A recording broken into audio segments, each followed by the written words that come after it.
The fourth and final tip I can give you when testing flexibility for your aircraft part repair station partner, again, I go back to partner, is do they give you options?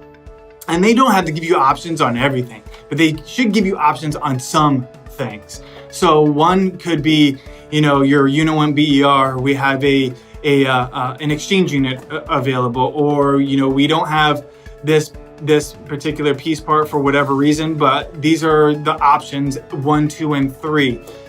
We have a delay with the piece part, but this is how we'll expedite the repair process, or just updating you on the progress. I foresee that this is going to be late by 5-7 days, but these are the other options I can recommend for you. So the key is being a trusted repair partner.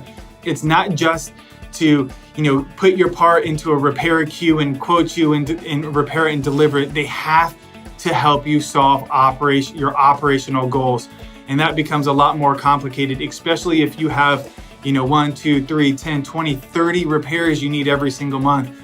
It becomes a lot more complicated than just repairing a part. They have to be a true partner in your operation. So with that said, is one thing you can do when starting to work with a repair partner is to ensure that they're incredibly flexible within their operation, because their flexibility will help you deliver the results you need.